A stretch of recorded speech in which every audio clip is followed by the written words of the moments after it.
విద్యార్థులకు పరీక్షలు జరిగే సమయంలో వైఎస్ జగన్ యువత పోరుతో అలజడులు సృష్టిస్తున్నారని టీడీపీ తెలుగు యువత అధ్యక్షుడు రావిపాటి సాయి మండిపడ్డారు. ఈ సందర్భంగా జగన్ పిలుపునిచ్చిన యువత పోరుకు వ్యతిరేకంగా గుంటూరు లాడ్జ్ సెంటర్లో నిరసన తెలిపారు. వైసీపీ ప్రభుత్వం 4 దఫాలుగా 4271 కోట్ల రూపాయలు ఎగ్గొట్టారని, వాటి మీదే నిరసనలు చేయడం హాస్యాస్పదమన్నారు.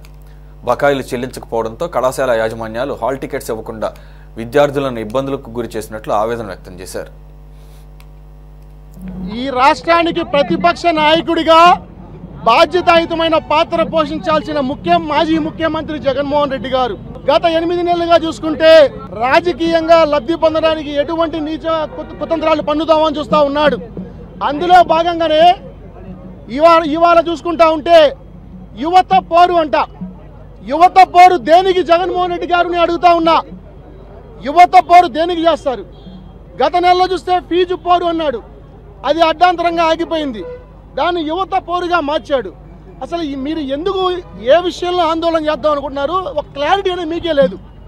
ఈరోజు చూసుకుంటా ఉంటే పిల్లలు ఇంటర్మీడియట్ పిల్లలకి ఎగ్జామ్స్ జరుగుతూ ఉన్నాయి, 10th క్లాస్ పిల్లల ఎగ్జామ్ జరుగుతూ ఉన్న టైంలో ఫీజుల రీయింబర్స్మెంట్ పేరుతో కొత్త నాటకానికి జగన్మోహన్ రెడ్డి గారు జగన్ నాటకానికి తెరలేపాడు.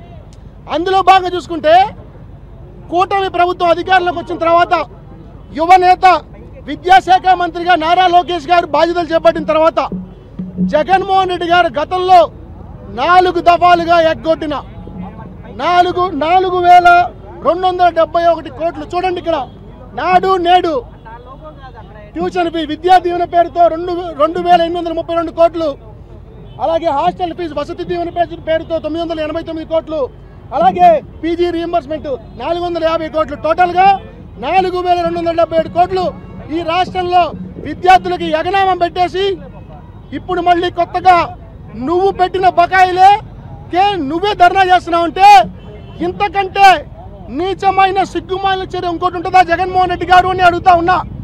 ఎందుకంటే ఈరోజు చూస్తూ ఉంటే రాష్ట్రంలో ఓ పక్క పిల్లలకి పరీక్షలు జరుగుతూ ఉంటే కేవలం రాజకీయ మనుగడ సాగించడానికి మాత్రమే. గతంలో ఇదే జగన్మోహన్ రెడ్డి గారు ముఖ్యమంత్రిగా ఉన్నప్పుడు అప్పట్లో డైరెక్ట్గా ఫీజు రీయింబర్స్మెంట్ కాలేజీల అకౌంట్లకు పడేది. దాన్ని